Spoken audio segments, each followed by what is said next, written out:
반갑습니다. 청호중학교 여러분, 34차시 한국사 수업입니다. 벌써 34차시네요. 우리 진짜 바쁘게 달려가고 있는데 끝까지, 2학기 끝까지 우리 같이 힘내서 수업 계속 나가보겠습니다. 그리고 계속 요새 집에서 촬영을 하더라고요. 그 선생님이 학교에서는 지금 요새 너무 바빠가지고 제대로 준비할 시간이 이제 퇴근하고 와서 수업을 준비할 수밖에 없더라고요. 요새. 그래서 죄송합니다. 학교에서 요새 일이 많아서 이렇게 집에서 칠판 없이 촬영한다는 점 이해합니다. 그래도 여기 노트 필기할 내용, 판서 내용 잘 띄울 테니까 잘 집중해서 보시면 감사할게요. 자, 오늘은 대단원 1, 중단원 2, 소단원 3, 근대 개혁의 나선 조선정부라는 주제로 교과서는 24쪽부터 26쪽까지의 내용입니다.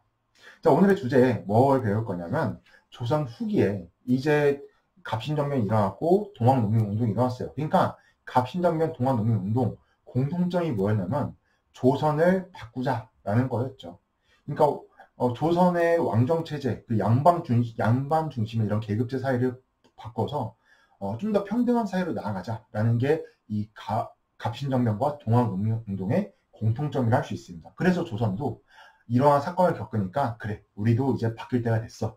그러면서 사회를 바꾸게 되는데요. 그게 오늘 바로 배울 갑오개혁입니다. 갑오년에 일어난 개혁이다. 그래서 갑오개혁인데요. 이 갑오개혁과 그 이후에 있었던 삼국간섭, 그리고 그 유명한 을미사변, 우리나라의 구국모, 그 명성황후가 시해가 되었는데 그 사건이 무엇인지, 그리고 그 결과가 무엇인지를 한번 배워보도록 하겠습니다. 그럼 집중해서 첫 번째 학습 목표부터 한번 배워보도록 할게요. 네, 첫 번째 학습 목표 갑오개혁입니다. 갑오개혁은 이제 1894년 갑오년에 우리나라도 이제 서양처럼 근대화를 하자라고 해서 국가의 정치, 경제, 이런 사회 체제를 바꾸자라고 해서 일어난 개혁인데요. 우선 1차 갑오개혁은 약간 일본의 약간 반강제적인 압박이 좀 있었습니다. 당시에 여러분 지난 시간에 잘 기억하시죠? 일본이 당시 동학농민군을 진압하고자 그러니까 조선 정부가 동학농민군을 진압하기 위해서 청나라에 몸을 요청했더니 일본이 텐진 조약에 따라 우리나라에 들어왔다. 그래서 일본이 당시 경복궁을 점령한 다음에 조선한테 이제 이렇게 개혁을 하라고 약간 반강제적으로 시킵니다.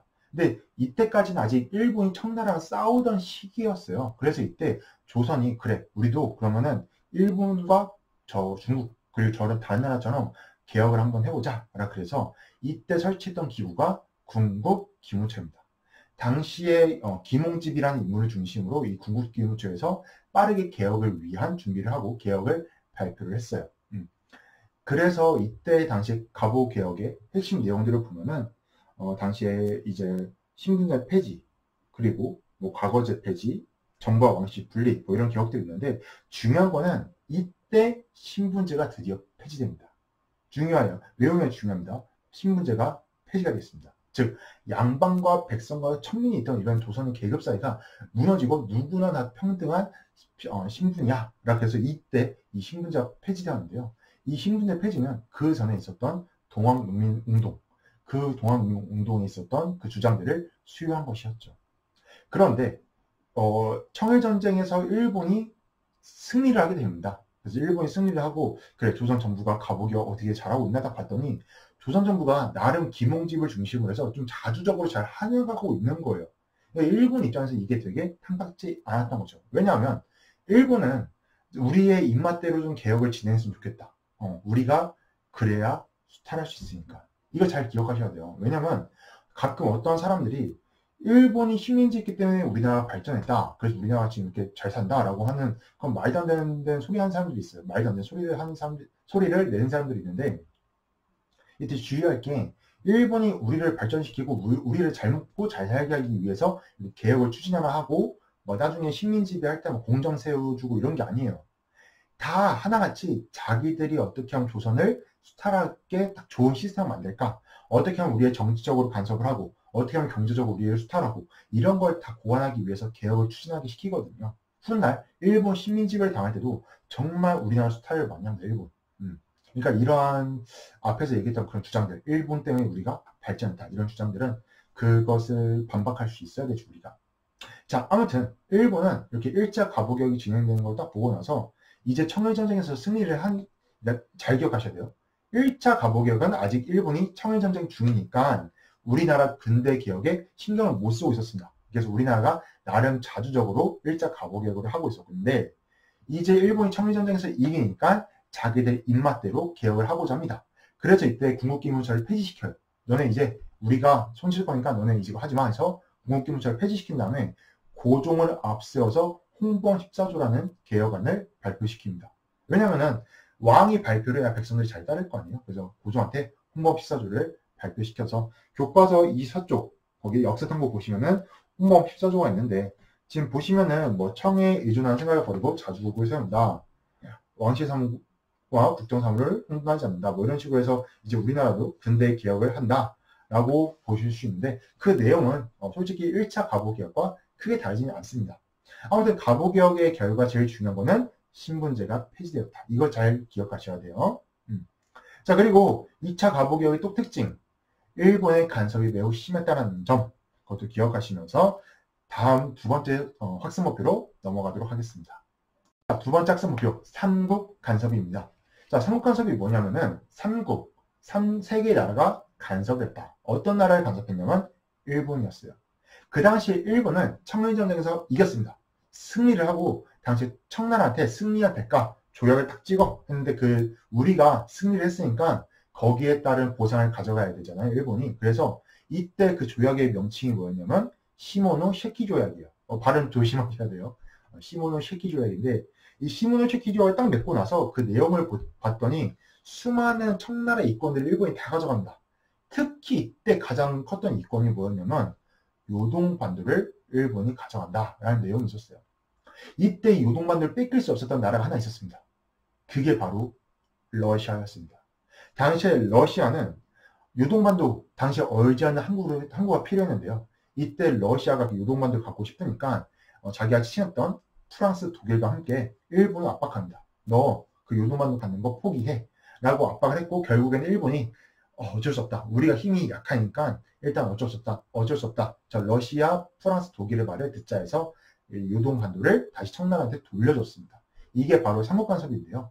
그래서 세 번째 학습 목표와 이 삼국간섭이 관련되어 있습니다. 다시 한번 정리하면 삼국간섭은 일본이 요동반도를 가지려고 했는데 이거를 러시아가 막았다라고 보시면 돼요.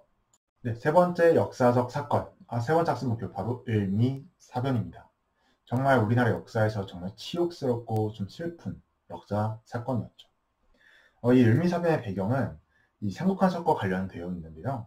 당시에 러시아가 일본을 저지한 것을 조선 정부가 딱 봅니다. 이때 조선 정부는 무엇을 느꼈냐면 잘됐다. 지금 저 일본이 청나라와 전쟁에서 승리한 다음에 우리에 대해서 지배를 하려고 하는데 저 러시아를 이용하면 일본을 이렇게 간섭을 막아낼 수 있겠구나 생각을 한 거죠. 그래서 당시 조선 정부가 러시아와 교류를 많이 하면서 일본의 간섭을 좀 저지하고자 했어요.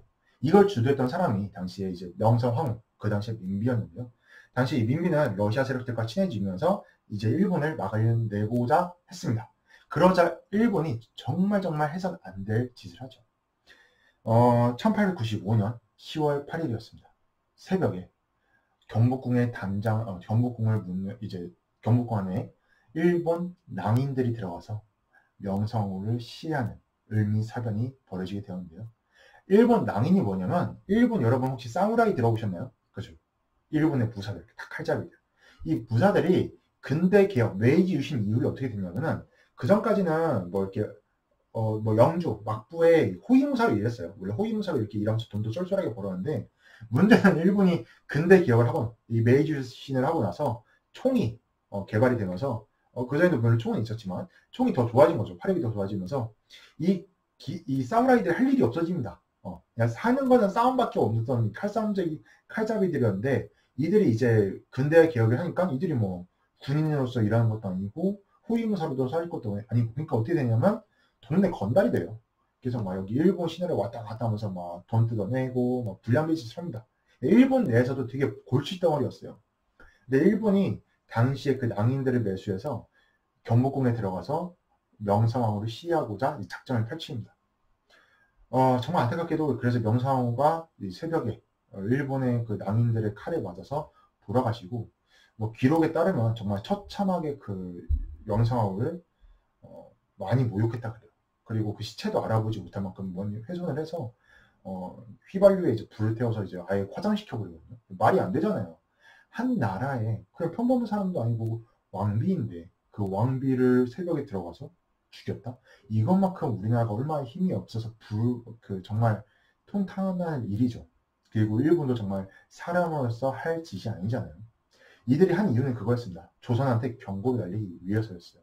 너네 러시아랑 친해지지 마. 이걸 위해서 명상어를 시해한 것입니다. 그래서 정말 안타까운 사건인데, 그래서 이후로 의병이라든지 명상어를 그리워하는 그런 움직임도 나타나기도 하죠. 아무튼 이 을미사변의 결과가 무엇이었냐면 다시 일본의 간섭이 심해지기 시작합니다. 그래서 다시 우리나라가 3차 개혁을 하는데요. 그게 바로 을미개혁이었어요. 이 을미개혁에서 기억하실 점 두 가지가 있는데요. 첫 번째는 이때부터 음력이 아닌 양력을 사용하게 되었습니다. 자, 우리는 지금 현재 양력을 사용하고 있어요. 태양이 떴다가 지고 떴다가 지도 365일 이걸 기준으로 양력을 사용하고 있고, 원래 그전에 음력이라 그래서 달이 초승달이 됐다가 보름달이 됐다가 초승달이 됐다가 보름달이 됐다가 이 한 보름 정도 15일 정도를 기준으로 음력을 사용했거든요. 우리나라는 원래. 근데 이때 처음으로 우리나라도 드디어 양력을 사용하게 되었습니다. 그리고 단발령이라는 걸 실시하는데요. 이제 그 전까지 우리나라에서 이렇게 상투를 틀잖아요. 이걸 일본이 잘라버린 거죠. 그래서 조선 사람들 너네 다 머리 잘라버려 라고 해서 이거 정말 어마어마한 반발을 불러와요. 왜냐면은 부모님이 주신 내 몸 털끝 하나 자를 수 없다 라 그랬는데 이거 일본이 막 잘라버리잖아요. 그래서 그 당시에 정말 이 단발령은 엄청난 반발이 있을 정도로 조선 정부를 조선 사람들에게 분노를 가져왔던 내용이었죠. 하지만 일본은 이렇게 점진적으로 그리고 자기들이 입맛에 맞게 개혁을 계속 추진해 나갔고, 그래서 조선이 이제 점점 일본의 그런 수탈을 당하는 나라가 되게 되었습니다. 자, 네 번째 역사 목표, 아관 파천입니다. 아관 파천이 뭐냐면 러시아 할 때 아예요. 러시아, 아, 관이 대사관, 공사관, 즉 러시아 사람들이 일하는 그 대사관, 오늘날 치면 대사관이고 그때는 공사관이었는데 러시아 공사관으로 파천했다. 파천이 뭐냐면 임금이 몸을 피해 도망갔다라는 뜻이에요. 당시에 고종이 러시아 대사관으로 도망을 갑니다. 왜 도망을 갔냐면 여러분 지금 예를 들어서 지금 만약에 서울시청에 이제 미국 그 대사관이 있거든요. 외교관이라는 곳. 거기에 만약에 도둑이 빵 훔쳐서 우연히 그 대사관 도망을 갔어요.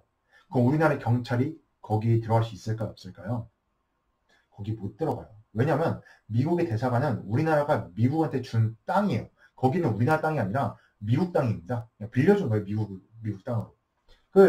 어디지? 선생님 저번에 평택 거기 미군기지도 갔었는데 거기도 미국 지역이잖아요. 거기 그래서 막 거기 외국인 식당 같은 데 갔더니 달러도 받고 하더라고요. 진짜로. 그게 좀 신기했는데 그런 것처럼 이 대사관이나 공사관 자리는 그 나라가에게 좀 빌려주는 영토예요. 그래서 그 나라의 힘이 좀 강한 곳입니다. 그 울타리만큼은. 근데 당시에 고종이 무서움을 느낀 거예요. 왜 무서움을 느꼈냐?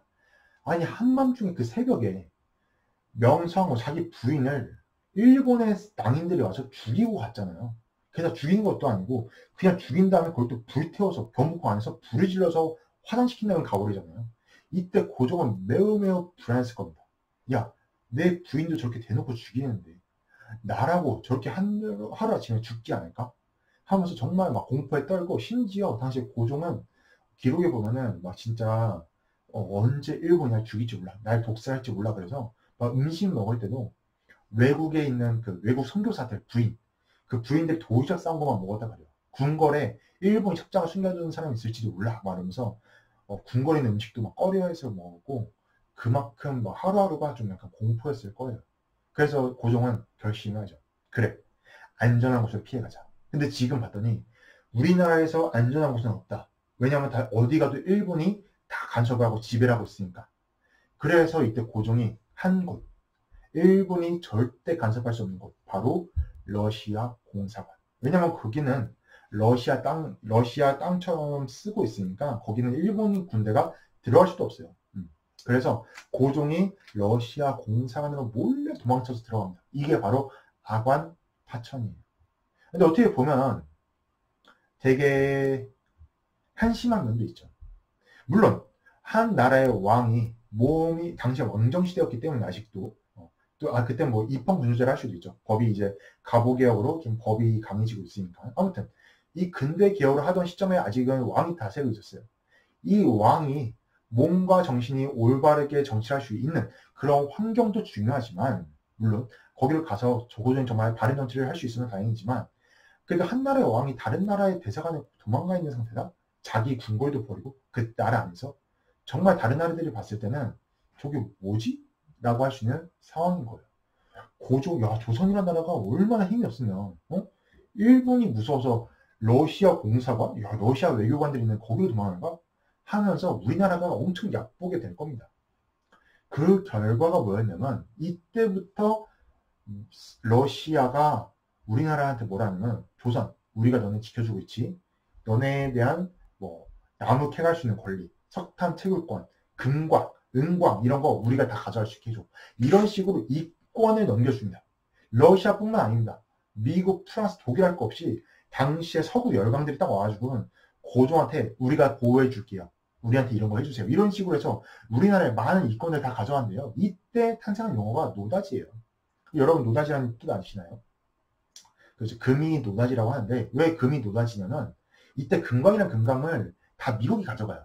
미국이 이때 고종을 보호해준다는 명목으로 미국이 금광을 다 싹쓸이해야 됩니다. 그러니까 조선의 거의 금광은 다 미국이 다 해왔다고 보시면 돼요. 이때 미국이 그 금광을 관리하고 있으니까 이때 금광에서 일하는 조선 사람들이 금이다 하면서 이제 금이다 하고 막 가져갈 거 아니에요. 이때 미국인이 그랬겠죠. No touch. 만지지 마. No touch. 이럴 거잖아요. 그러니까 당시에 사람들이 이걸 만진 건 노터치라네? 금을 만진 건 노터치라네? 이게 영어로 노터치인가 봐. 이래서 그때 노터치가 노다지. 그러니까 당시 조선 사람들은 금이 영어로 노터치 이러니까 노다지 이래가지고 이때 그냥 금이 노다지가 됐다. 라는 그런 이야기도 있어요. 되게 알고 보면 우픈 이야기죠. 그만큼 우리나라의 이권을 러시아뿐만 아니라 수많은 서구 열강들에게 뺏겼다. 그 이유는 아간파천이었기 때문입니다. 하지만 또 어떻게 보면 아간파천에 대해서 또 다르게 생각할 수도 있지만, 오늘의 활동은 이 아간파천에 대해서 여러분이 한번 생각해보는 시간을 가져보도록 하겠습니다. 자, 오늘 수업 내용 다시 정리를 하면은 갑신전면과 동학농민운동이 일어나서 우리나라를 바꾸자는 이런 운동이 일어났죠. 그래서 조선 정부 스스로 가보개혁이라 해서 우리나라를 좀 근대화시켰는데, 이때 일본의 간섭이 점점 심해지니까 당시에 삼국 간섭을 보니까 러시아가 세다. 그래서 러시아랑 친해지니까 일본이 이걸 못하도록 을미사변 명성을 쥐었고, 당시 고종이 자기 부인이 죽은 걸 보고 부들부들 떨면서 도망을 갔다. 어디로? 러시아 공사관으로. 그래서 아간파천했다. 라고 해서 오늘 수업 내용은 여기까지입니다. 수업 잘 들어줘서 감사합니다, 여러분. 줌에서 다시 만나도록 할게요.